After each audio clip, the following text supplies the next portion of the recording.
আসসালামু আলাইকুম। আমাদের নিজেদের রিফ্রেশমেন্টের জন্য বিভিন্ন অ্যান্টিঅক্সিডেন্ট পেতে আমরা বিভিন্ন ধরনের প্রাকৃতিক চা খাই।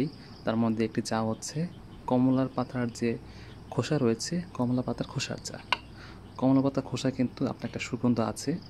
খোসার এই সুগন্ধযুক্ত চা আপনাকে একদিকে যেমন রিফ্রেশ করে তুলবে, আর এই ফ্ল্যাভোনয়েডের যে গন্ধ, সেই ঘ্রাণটা আপনাকে অনেক ভালো লাগবে। সেটি আপনাকে রিফ্রেশমেন্ট করতে সহযোগিতা করবে। এতে বিভিন্ন ধরনের অ্যান্টিঅক্সিডেন্ট রয়েছে, যেটি আপনাকে রোগ প্রতিরোধ ক্ষমতা বৃদ্ধি করতে সহযোগিতা করবে। তো আমরা কমলা খোসাগুলো নেওয়ার পর সেগুলো আমরা ছেড়ে ফেলবো আর একটু থেতলে দেবো। থেতলে হবে কি, এর ভিতর যে ফ্ল্যাভোনয়েডগুলো রয়েছে সেগুলো কিন্তু বের হয়ে আসবে, কোষগুলো ভেঙে যাবে এবং গরম পানিতে সেটি বেরোতে সহযোগিতা করবে। তারপর থেতলানোর পর আমরা এগুলো একটি পানিতে ধুয়ে নেব।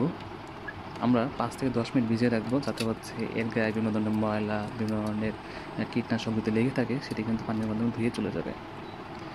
পানিতে ভালোভাবে ধুয়ে নেওয়ার পর আমরা সেগুলো একটি গ্লাসে রাখবো। গ্লাসে খোসাগুলো রাখার পর আমরা এখানে কিছু গরম পানি ঢেলে দেব, যাতে এর ভিতরে যে ফ্লেভারগুলো আছে সেগুলো খুব দ্রুত আমাদের গরম পানিতে চলে আসে। আমরা গরম পানি ঢেলে দিচ্ছি আলতো করে। গরম পানি ঢালার পর আমরা 3 থেকে 5 মিনিট অপেক্ষা করব, যাতে এর ভিতরে যে বিভিন্ন ধরনের অ্যান্টিঅক্সিডেন্ট রয়েছে সেগুলো পানিতে চলে আসে।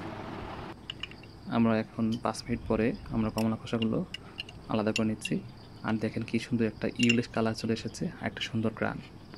আপনি চাইলে এই কমলার খোসা চা খেতে পারেন, বাসায় একটু ট্রাই করে দেখতে পারেন, দেখেন কেমন লাগে। তারপরে আমার কমেন্ট বক্সে সেটি জানাবেন। সবাইকে ভিডিও দেখার জন্য ধন্যবাদ। আসসালামু আলাইকুম।